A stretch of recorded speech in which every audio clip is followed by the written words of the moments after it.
नमस्कार मित्रों, क्या आप जानते हैं कि मृत्यु के बाद जीवात्मा कितने दिन घर में निवास करती है और क्यों करती है?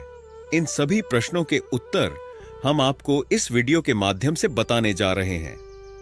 शुरू करने से पहले आपसे निवेदन है कि यदि आप हमारे चैनल समृद्धि चक्र में नए हैं तो चैनल को सब्सक्राइब कर लें। तो चलिए शुरू करते हैं। मित्रों, गरुड़ पुराण में हमें मनुष्य के जीवन और मरण से संबंधित ऐसे कई रहस्यों के बारे में जानकारी मिलती है जिन्हें जानकर कोई भी व्यक्ति अपने जीवन की गति को सुधार सकता है। महाराज जी ने गरुड़ पुराण की कथा में बताया कि मृत्यु के बाद जीवात्मा कितने दिनों तक घर में रहती है। हमारे धर्मशास्त्रों में इस बारे में क्या-क्या लिखा हुआ है? गरुड़ पुराण वैष्णव संप्रदाय से संबंधित है और इस पुराण के अधिष्ठाता देव सृष्टि के पालनकर्ता भगवान विष्णु हैं। मृत्यु के बाद जीवात्मा को यमदूत यमलोक में ले जाते हैं। मित्रों, अब जानते हैं कि मृत्यु के समय कैसा लगता है। गरुड़ पुराण के अनुसार मृत्यु के दरवाजे पर खड़ा व्यक्ति का गला सूखने लगता है, उसकी त्वचा से नमी भी सूखने लग जाती है, उसे अपना शरीर हल्का लगने लगता है और आंखें सुकून की तलाश में बंद होने लगती हैं। मृत्यु के समीप खड़े व्यक्ति को आवाजें आनी बंद हो जाती हैं। वो बोलना तो बहुत कुछ चाहता है, लेकिन उसका गला जैसे जाम हो जाता है। इसके बाद यमराज उसके प्राण खींचने के लिए आते हैं, जो केवल उसी व्यक्ति को दिखाई देते हैं। यमराज को देखकर व्यक्ति बहुत कुछ बोलना चाहता है, लेकिन उसकी आवाज बंद हो जाती है। अंत में यमराज व्यक्ति के प्राण खींच लेते हैं और उसकी आत्मा को अपने साथ यमलोक में लेकर चले जाते हैं। वहां से 24 घंटे बाद जीवात्मा दोबारा वापस आती है और 24 घंटों के दौरान जीवात्मा को उसके संपूर्ण जीवन का लेखा जोखा दिखाया जाता है, जिसमें यह आकलन होता है कि अपने जीवन काल में इस जीवात्मा ने कितने पाप और पुण्य किए हैं। इसके पश्चात आत्मा को फिर उसी घर में लाया जाता है जहां उसने अपने शरीर का त्याग किया था, और 13 दिन तक वह जीवात्मा वहीं अपने परिवार के बीच रहती है। शरीर की आसक्ति के कारण वह जीवात्मा बार बार अपने शरीर में प्रवेश करने का प्रयास करती है, किंतु यमपास से बंधे होने के कारण वह कुछ भी करने में असमर्थ हो जाती है। वह अपने परिवार, रिश्तेदार व मित्रों को उसकी मृत्यु का शोक मनाते देखती है। वह उन्हें चुप कराने का प्रयास भी करती है, परंतु उसकी उपस्थिति का ज्ञान किसी को नहीं होता। फिर वह अपने सामने स्वयं के मृत शरीर को देखती है और भूख प्यास से जोर जोर से विलाप करते हुए रोने लगती है। हिंदू धर्म में किसी के मरने के बाद उसकी 13वीं की जाती है, यानी 13 दिनों तक वो सारे संस्कार निभाए जाते हैं, जिससे आत्मा आसानी से इस संसार का मोह त्याग कर जा सके। इन 13 दिनों के दौरान जीवात्मा इतनी कमजोर रहती है कि वह अपने आगे की यात्रा करने में असमर्थ रहती है। जब 11वें और 12वें दिन उसका पिंडदान और 13वें दिन तक उसका जरूरी संस्कार हो जाता है, तो जीवात्मा को बल के साथ साथ सूक्ष्म शरीर भी मिलता है और वह आगे की यात्रा यानी यमलोक के लिए निकलती है। इस सफर को पूरा करने के लिए आत्मा को तकरीबन 1 साल लगता है। मान्यता है कि पिंडदान के समय दिया गया भोजन आत्मा को 1 साल तक शक्ति देता रहता है। यह भी कहा जाता है कि जिन आत्माओं का पिंडदान नहीं होता तो उसे यमदूत 13वें दिन जबरदस्ती घसीटते हुए यमलोक की ओर ले जाते हैं, जो जीवात्मा के लिए बेहद कष्टप्रद होता है। गरुड़ पुराण में यह भी बताया गया है कि अगर 13वीं के दिन मृतक के परिजनों के द्वारा किया जाने वाला भोज कर्ज लेकर किया जाए तो आत्मा को शांति नहीं मिलती। इसके साथ साथ गरुड़ पुराण में यह भी बताया गया है कि मनुष्य पुण्य कर्म तो करता है, परंतु उसके पुण्य की संख्या उसके द्वारा किए गए पापों से कम होती है। अर्थात मनुष्य पुण्यों की अपेक्षा पाप अधिक करता है। इसके समाधान के लिए मृत्यु के पश्चात पिंडदान करना आवश्यक बताया गया है।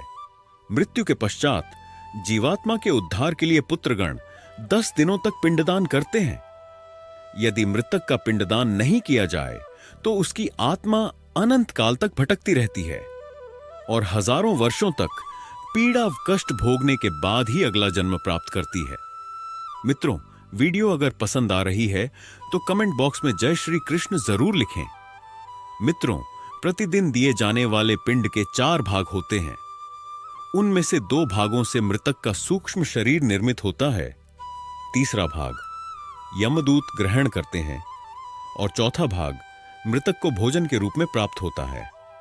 9वें दिन तक प्रेत शरीर को पुण्य शरीर प्राप्त हो जाता है। पिंड से निर्मित इस शरीर में अत्यधिक भूख उत्पन्न होती है, जिसके कारण उसे आहार की आवश्यकता होती है। गरुड़ पुराण के अनुसार 10 दिनों तक किए जाने वाले पिंडदान में विशेष विधि, मंत्र, स्वधा, आवाहन या आशीर्वाद का प्रयोग नहीं किया जाता। केवल मृतक का नाम और गोत्र उच्चारण कर पिंडदान किया जाता है। दाह संस्कार संपन्न होने के पश्चात मृत आत्मा को नया शरीर प्राप्त होता है, जिससे वह परलोक की यात्रा आरंभ करती है।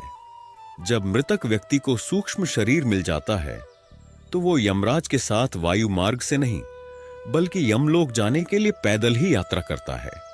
गरुड़ पुराण के अनुसार यमलोक की दूरी 99,000 योजन है, यानी 11,99,098 किलोमीटर है।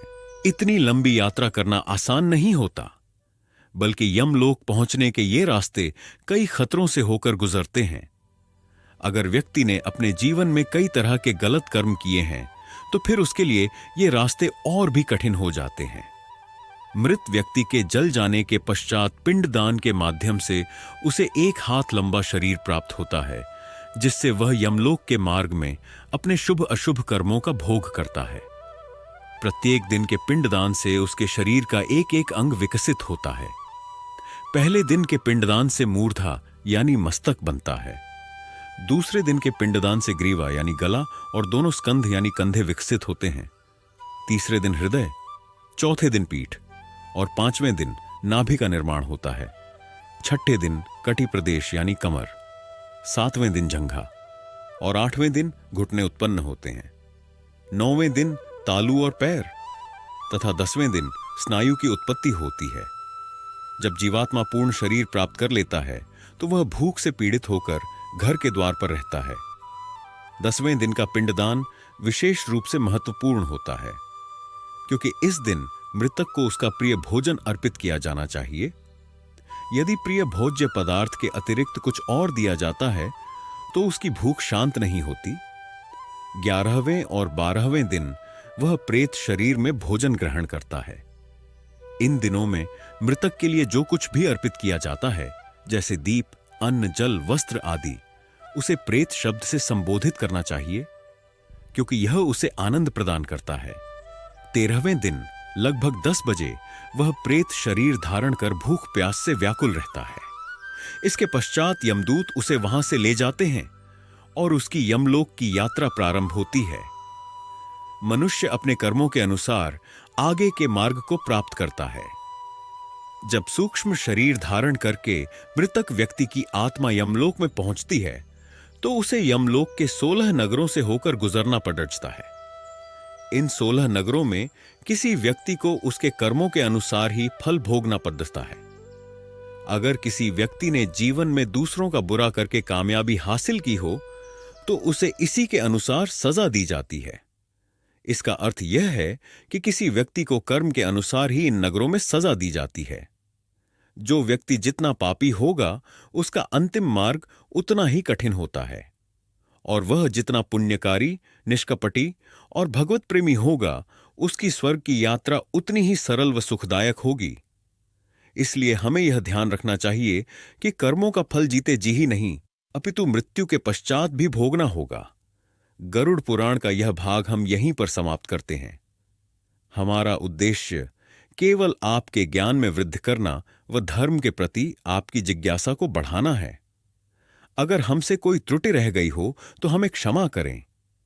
मित्रों, अंत में आपसे निवेदन है कि आनंदधाम पाठ चैनल को सब्सक्राइब करें और बेल आइकन को दबाएं, क्योंकि यहां मिलती है सही और सटीक जानकारी।